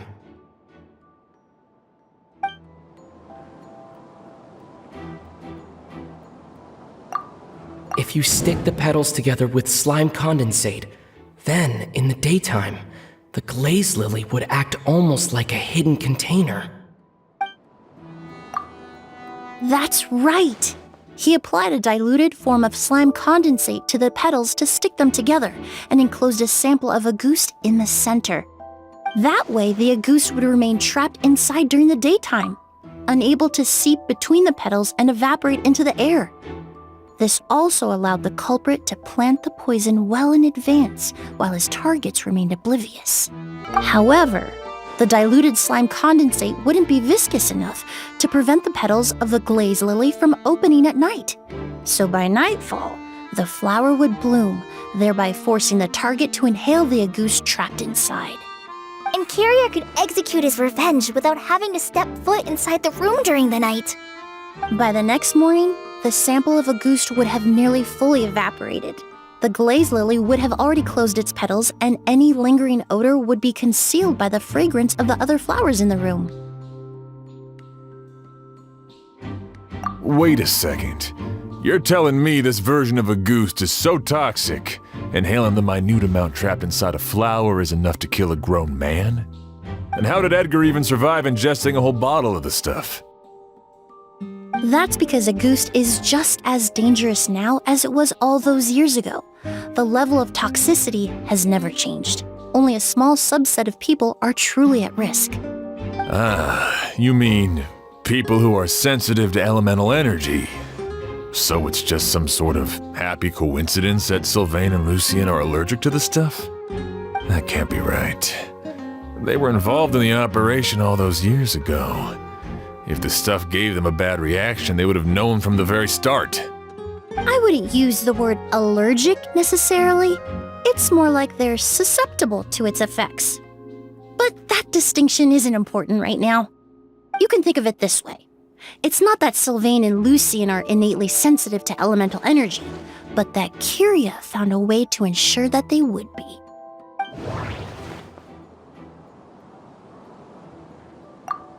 The incense I smelled earlier seemed familiar. Thinking back on it, I'm almost certain it was the scent of Spirit Borneal.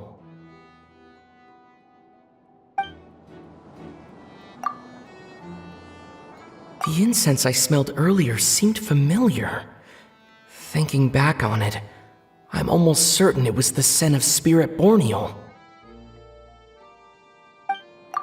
All kinds of essential oils commonly found in alchemical products can temporarily increase elemental affinity.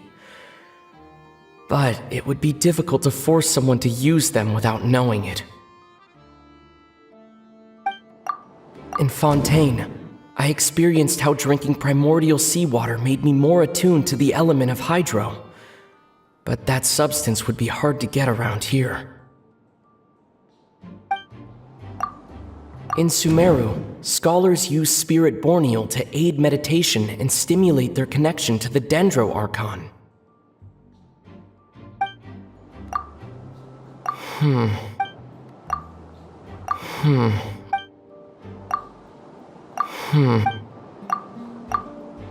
Alchemically produced essential oils, the primordial seawater that caused unrest in Fontaine not too long ago. All of those are substances that can heighten your sensitivity to elemental energy. That stuff gave us a lot of trouble when we first came to Sumeru. Ah, yes. I definitely remember that. In Sumeru, it's not uncommon to use incense indoors, so its presence wouldn't arouse suspicion. The flowers in the room could also serve to mask the scent. Flowers were pretty important to this plan, huh? The glaze lily is native to Liyue. It would be completely unnatural to have one here in Sumeru if it weren't for the exhibition. What a coincidence. Actually, it's not a coincidence at all. No wonder he was willing to pay a small fortune to rent out the hotel. He probably used the Mora Yelena left him, don't you think?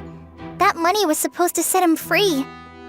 But in the end, it was just a tool for his revenge. There's a saying among forensic doctors in Fontaine. Every step you take leaves a mark. But up until this point, we haven't been able to detect any trace of Kyria's activities.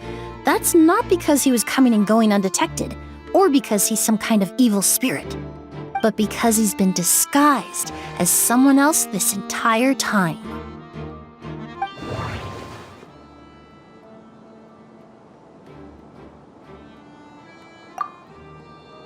The Mora spent to rent out the hotel, the way the Auguste flower was cultivated, the method used to disguise his appearance. It all points to one person, the boy who inherited Yelena's legacy, her younger brother.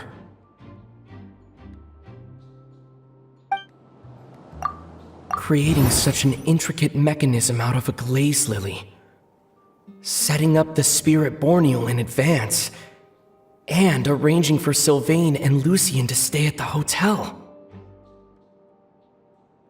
It all points to one person, the expert in charge of the entire exhibition.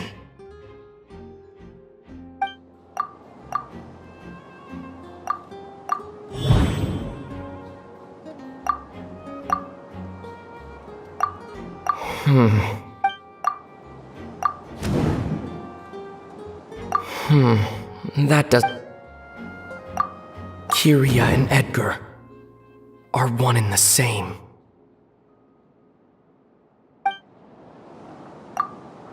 But Kyria was only in his teens back then. He wouldn't even be 40 years old by now. Edgar's lived here for so many years. Even if he changed his appearance, going that long without giving anything away, it would be impossible. Bad news, Sheriff! Mr. Edgar was attacked! What? A dark shadow-like figure just ran out of his room. It was giving off a really ominous aura. But before we could even react, the figure up and disappeared like some sort of ghost or something. By the time we got a look inside the room, Mr. Edgar was gone! Do you think Kyria kidnapped him? I need you to think very carefully about this. Are you certain that figure wasn't Edgar himself? I mean, Mr. Edgar was so frail. I don't see how he could have moved that fast. It would seem Master decided to tap into an ill-advised source of power. What? But that's so dangerous with the condition he's in. It's... But why? Why would he do that? He's already accomplished his revenge. No. If his aim was to target everyone who had a hand in Yelena's death... If he left Sylvain alive yesterday, not out of a desire to see him suffer, but to confirm the truth about why Yelena chose to die... Then there's still one target left.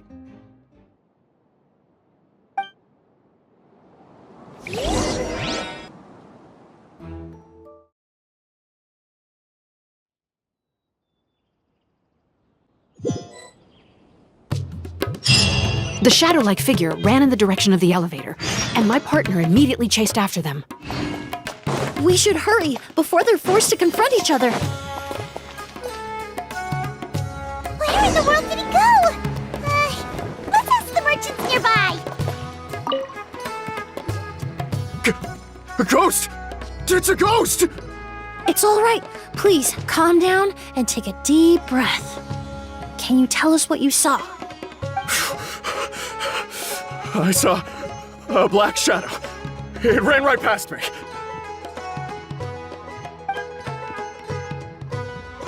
How could something like that happen in broad daylight?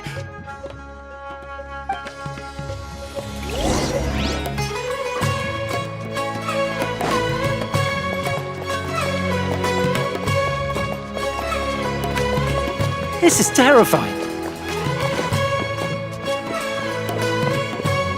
Ready. No! Don't come any closer!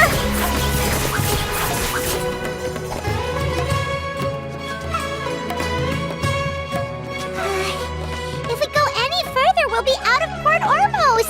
There'll be hardly any witnesses. It's all right. I can detect a faint whiff of the scent from here. I would say he passed by this location not too long ago. It's this way. Please, follow me.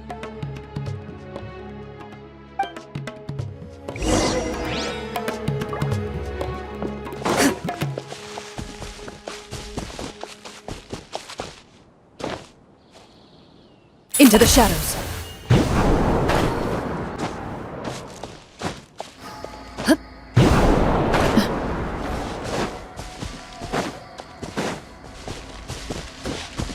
The scent is getting stronger. This must be the place.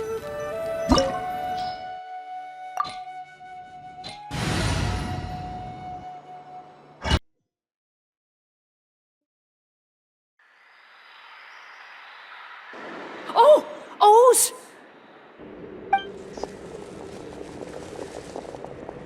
Are you all right? Were you attacked? No, I'm alright. I was just chasing after that figure, and then, all of a sudden, I didn't feel so hot. Let me take a look. The air definitely feels heavy. It smells nice, but for some reason, it's hard to breathe. This feeling, I've encountered it before. Everything looks alright. It was probably just the stress of the chase, combined with the impact of the environment. A bit of rest would do you some good. I can't rest. Mr. Edgar is still in there. He taught my sister how to make perfume. He's a good man. I can't just abandon him to die by Curia's hand. Oz, you need to calm down and listen to me. Edgar is the one we're after. He and Kyria are the same person. But how is that possible? I thought you said Kyria was in his 30s. Mr. Edgar is 70-something. Changing your appearance to look decades older, that doesn't seem possible. That's precisely why he had to resort to extraordinary measures to age himself. Kyria used a delusion to bring back the Auguste flower, corroding his body in the process, just like his older sister. No. He couldn't have. Mr. Edgar has been in Port Ormos for years. If someone started impersonating him all of a sudden, we would have noticed. And what if the impersonation started before he ever set foot in Sumeru? I've yet to confirm it, but I suspect Kyria killed the real Edgar in Fontaine not long after his release from prison. While Edgar was incarcerated, Kyria started making preparations to replace him, including forcefully aging his body, studying perfumery, and planning the real Edgar's demise. The new Edgar then decided to relocate to Sumeru, seemingly out of an innocuous desire to let go of the past. He even left perfume making in favor of mentoring students. But these decisions were all for a specific purpose: the need to distance himself from anyone who might see through the facade. And Sumeru fit the bill to a T, with no one around to question his identity.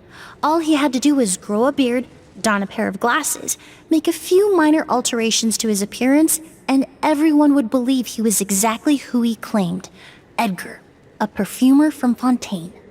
As the years went by, he removed his disguise little by little and continued to refine his skills.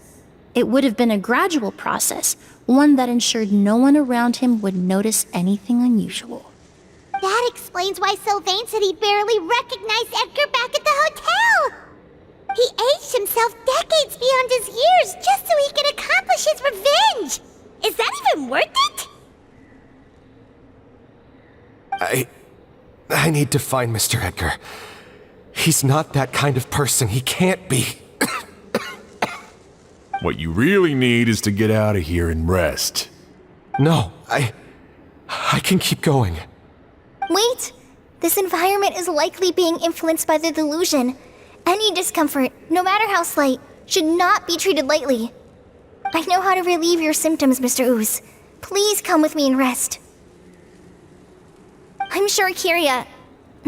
No, Edgar wouldn't want any more innocent people implicated in all this. Kale's right. The Traveler and I will take things from here.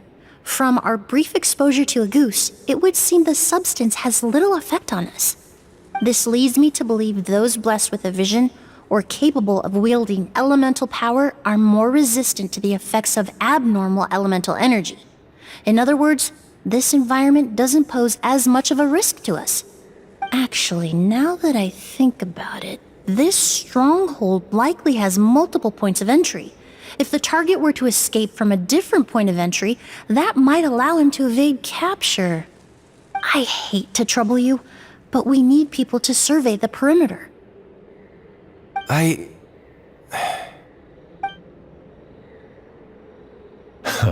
Thanks. Hear that? We're heading out. There's work to be done. Ooze, head back to Port Ormos and start gathering reinforcements. Got it. Traveler, Emilie, Paimon, please be careful. For someone whose only purpose in life is revenge, there's no telling what they'll do when there's no reason to move forward. Don't worry. This isn't the end. Not for us or for Kyria. We're not going to let a goose kill anyone else. It's time for the mythos to fade into obscurity.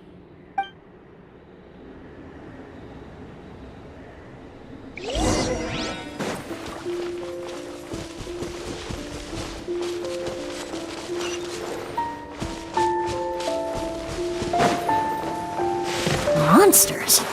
Perhaps they were attracted here by the increased level of elemental energy.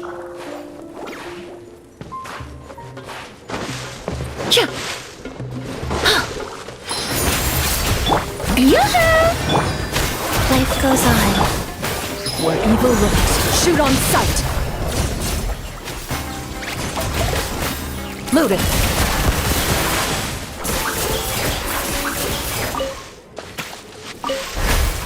I've never seen these seeds before. They must also have been created with the power of a delusion. It seems to be avoiding us, and there's no other way forward. Perhaps we could try luring it to the edge of the cliff.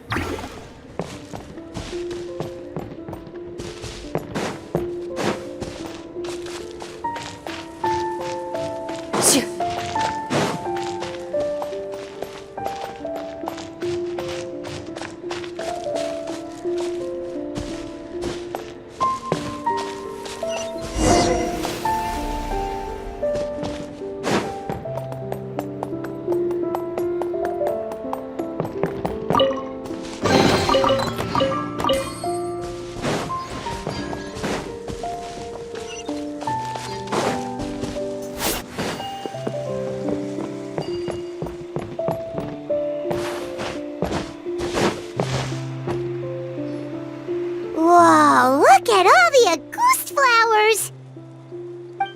There are so many of them. I can't believe a single person did all this.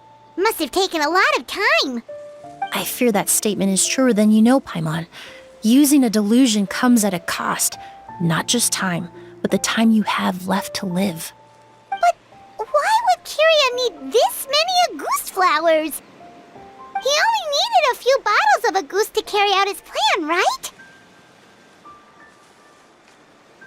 Perhaps hatred wasn't the only emotion fueling his obsession with Auguste.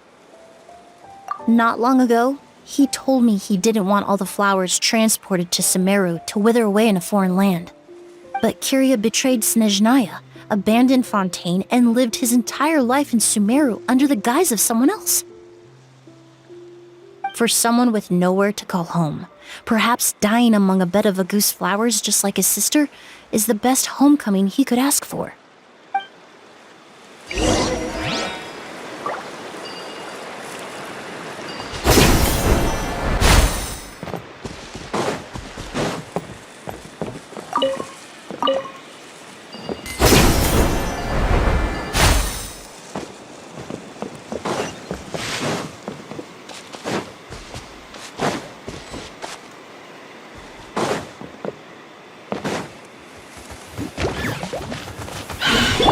Rise. Strike a pose! That's that! Into the shadows.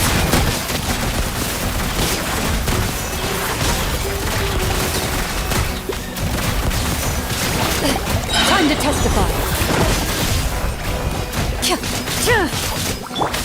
Fresh and floral!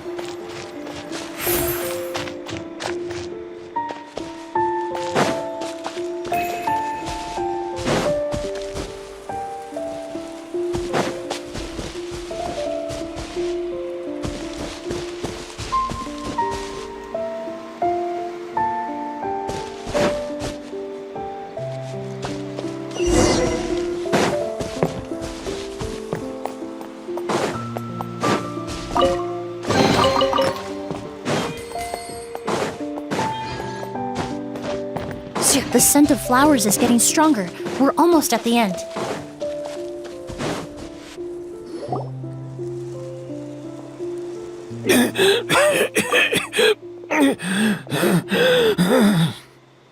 The scent of flowers is getting stronger. We're almost at the end. Did they catch up that fast? No. My strength is just waning.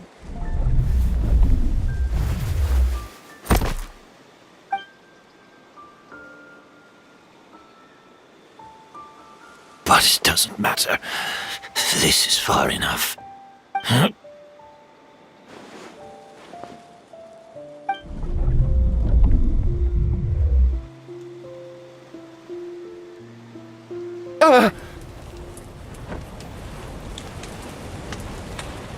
This is a garden of Auguste flowers. But it's not mine.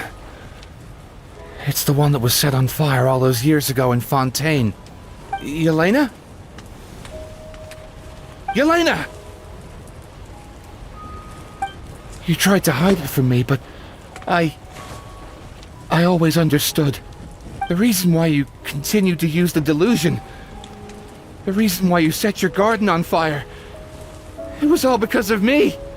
I shouldn't have listened to you that day. I shouldn't have taken the Mora and ran. But by the time I realized something wasn't right, there was nothing left. The flowers were gone. And so were you. I know I'm almost 20 years too late. I should have come looking for you earlier. I should have died with you that day.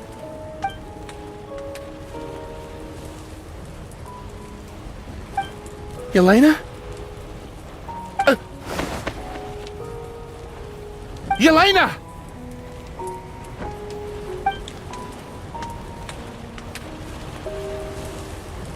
No! Don't leave me!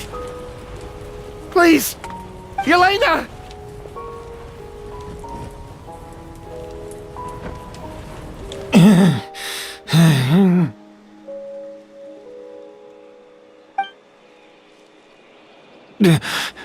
Emilie? I'm alive. No, that's not possible. I saw her. Yelena, we were together. That was an illusion, likely brought about by the residual toxin in your body coupled with the pollen in the air, neither of which are fatal. No, the amount of Auguste I drank, it should have been enough. A fake, but how? We started making the preparations last night with one goal in mind: to create a perfect accord. The accord is the basis of perfume making, the product in its most primitive form. Ambergris mixed with cedar wood, rounded out with a base note of agar wood. This is the scent of leather? Exactly. We're unable to extract essential oils from leather, but by combining other raw materials, we can recreate its essence. That is the purpose of an accord. Does that mean you can recreate any scent in the whole world? I'm afraid not. Certain fragrances in this world are simply one of a kind. That quality is what draws people in and fuels their obsessions. If I wear a goose to the ball, I'll also be one of a kind. Our competitor already got their hands on it. It doesn't matter how much it costs. I have to buy something better. This fragrance will be one of a kind, no more. Myths can be deconstructed, miracles can be recreated. All it takes is skill, experience, limitless exploration, and a little patience.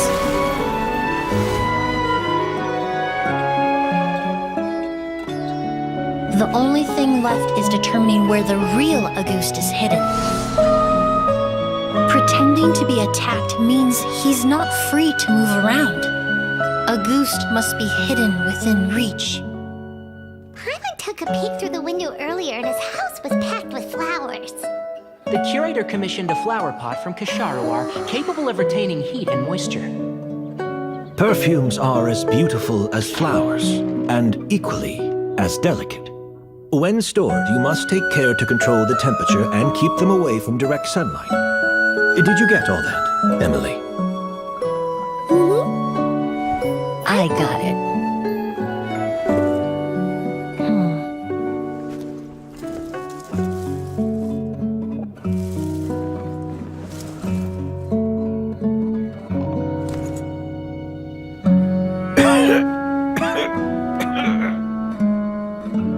Did you hear? Someone was attacked again last night. So, Sylvain is dead.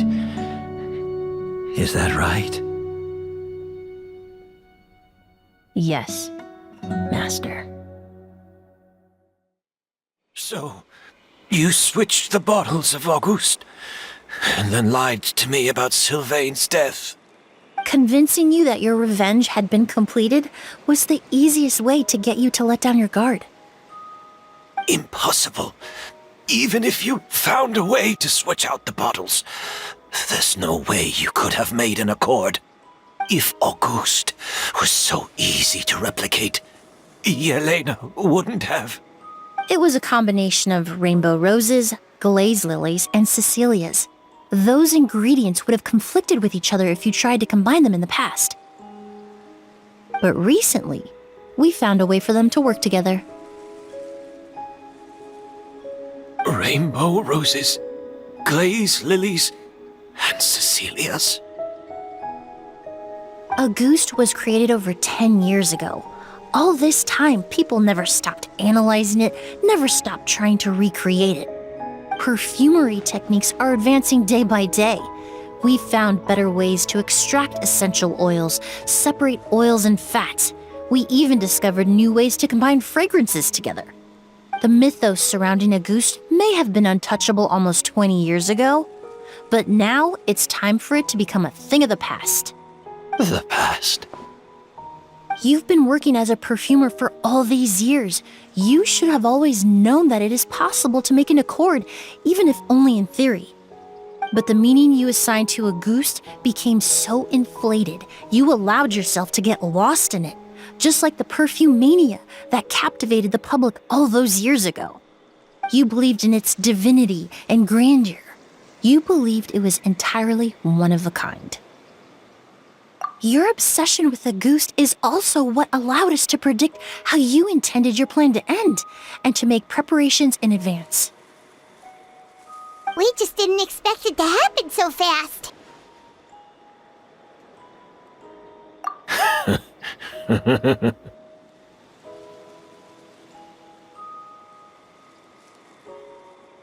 Well, you hit the nail on the head now, didn't you? So, Sylvain isn't dead.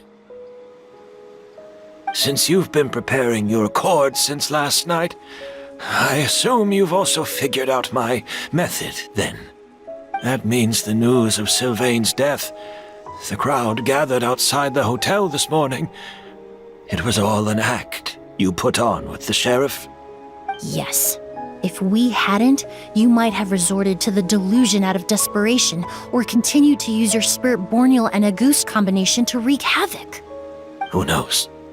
Maybe I would have just offed myself then and there. I know if you had things your way, you would carry the truth of Edgar's demise and the secrets of this garden to the grave, but I'm sorry, Master. I don't want to see any more death. Sylvain only inhaled a small amount of poison. He's being detained as we speak. All the crimes he concealed back then will be exposed in a court of law for everyone to see, and all his secrets will be revealed. The same goes for you as well. Is that so? Well, I suppose I'll be spending the rest of my days in a prison cell then. Whoa, he accepted that kind of fast. I don't feel the need to justify my actions, nor do I intend to repent for them. I did what I set out to do, I may have lost in the end, but it was my choice every step of the way. And if I could do it all over again... But there's no going back, is there? Careful, everyone. This environment is dangerous. I'll lead the way. Stick close and hurry up. You can't let Edgar die.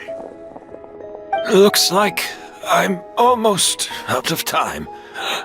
Although, I do have one final question, Emilie. Of course, Master. The combination you used to make your accord. How did you figure it out? The scent of Auguste is complex and varied, yet the main ingredient consists of a single variety of flower. So, as I was analyzing the sample yesterday, I got to thinking, what if the scent of the Auguste flower was already imbued with that complexity during its cultivation? You're saying Yelena designed Auguste to have the scent of multiple flowers? Rainbow roses, glaze lilies, Cecilias. The perfumers of the past knew that if you combine their essential oils directly, they would just cancel each other out. It was a conundrum they could never solve. But if you cultivate a new flower species that intrinsically carries the unique features of those three scents, you can bypass that issue entirely. It goes without saying that for that time, this idea was a stroke of genius. Rainbow roses, glaze lilies, and Cecilias. Those really do seem like flowers you would choose, Yelena.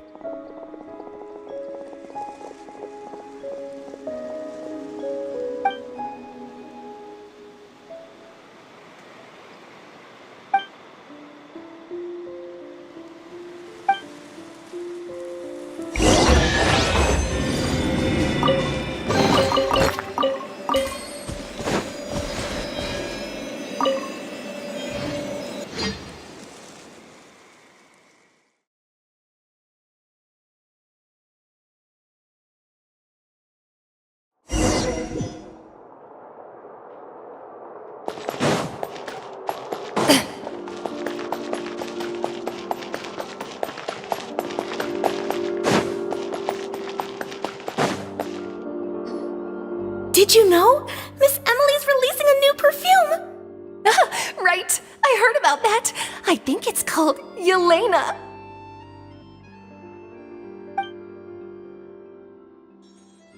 Seems like everyone in Fontaine is talking about the new perfume you're releasing.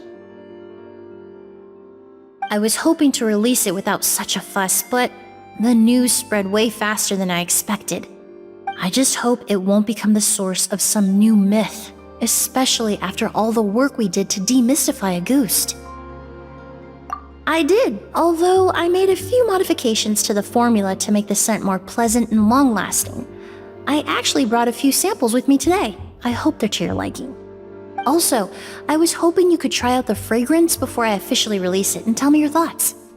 Of course! A good sense of taste and sense of smell go hand in hand, you know? Just leave it to Paimon!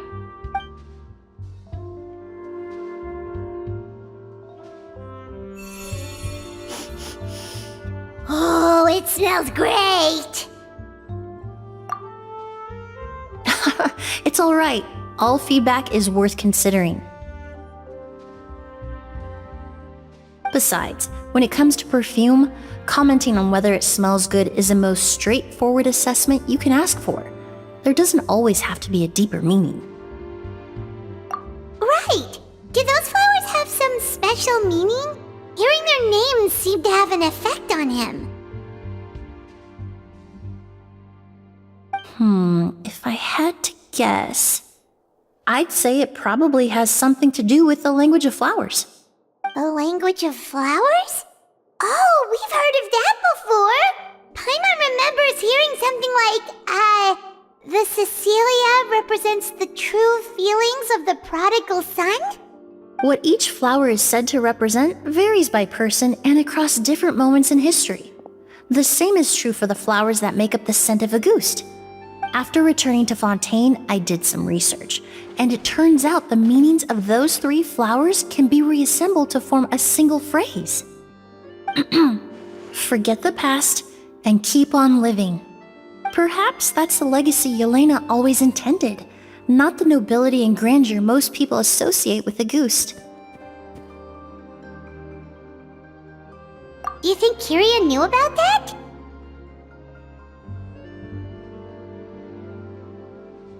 I paid him a visit before his trial and explained what I found, but he didn't seem to care.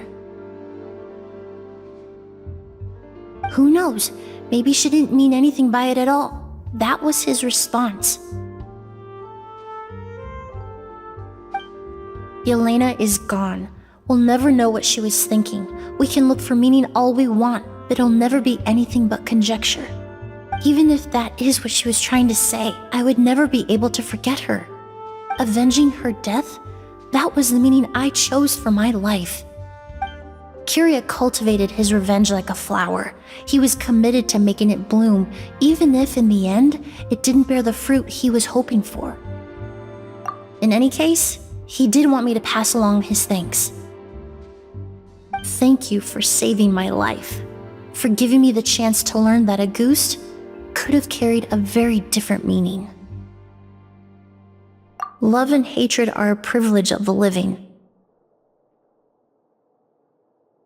When someone dies, their thoughts, feelings, and intentions die with them.